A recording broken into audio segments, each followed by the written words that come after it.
Gustavo, and this is my informative speech. Tennis is a difficult sport to perform in a professional way. Being a professional tennis player involves being skilled, passionate about tennis, and a hard-working athlete. This means long hours of practice, but not only at the courts, but also at the gym, working on a physical conditioning and preparing yourself mentally. Tennis is also an expensive sport, where the player should really invest money in order to be able to travel around the world and play tournaments. Pay coaches, psychologists, physical trainers, nutritionists, and so on. It's very difficult to reach the top 100 in the association of the professional tennis players. And once you have get there, people think you already achieved enough money to have a comfortable life. But in reality, this is not always true. Many top 100 tennis players have to limit their expenses in order to be able to live a good life.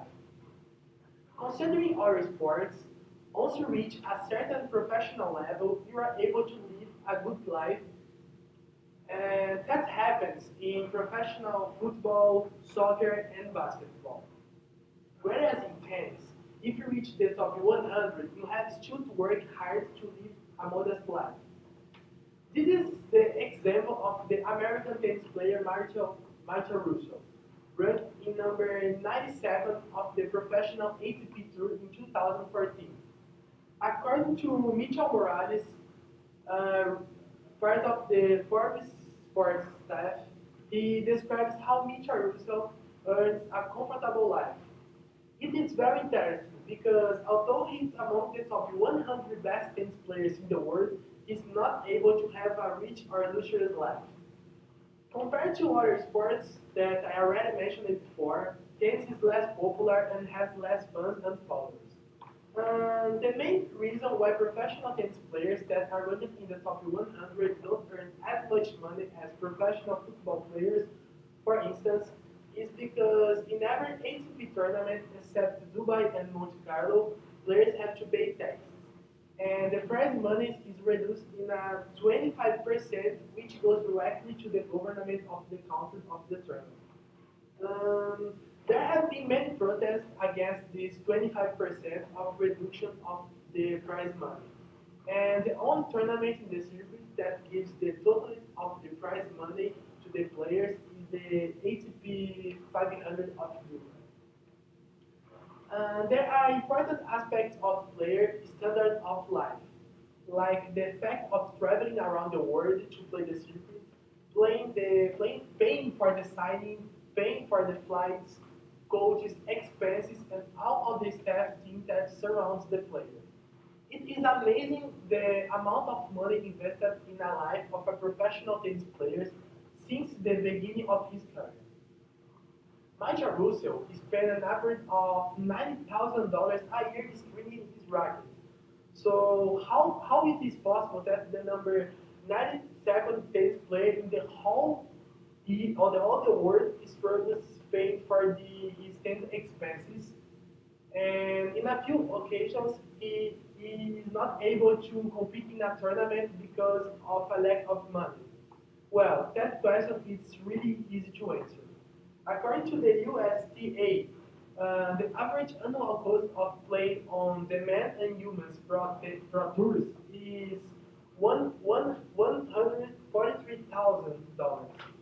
When comparing these numbers with the players like Azarenka, Nadal, and Federer, there is a huge difference between the top 100 and the position 150. Rafael Nadal topped the list by earning almost $5 million per year, whereas in the human side, Victoria Azarenka was the top earner with more than $4 million and a half per year. These are two types of professional tennis players, top 25 and top 100. It is obvious on how big the gap between these groups is. 2005, the number 96 professional basketball players most paid of the NBA is José Calderón, a Spanish basketball player playing for Raptors earns an approximate value of $7 million per season, while Michael Russell, ranked number 92nd on the list of professional tennis players, would earn an approximate value of $7 million in a total of 50 years of his career playing in a constant way. This is a major difference between two professional athletes that in their respective sports are ranked in the same spot. Roger Federer, probably the most famous tennis player for the past decade, has earned a huge quantity of money throughout his career, being able to compare himself with big stars like Leo Messi or LeBron James. The work of a professional tennis player is tough.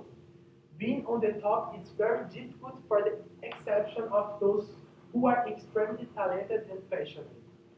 Those are the ones who appear everywhere and earn a lot of money from sponsors. But people have to understand that these differentiated players are only a tiny 1% of tennis.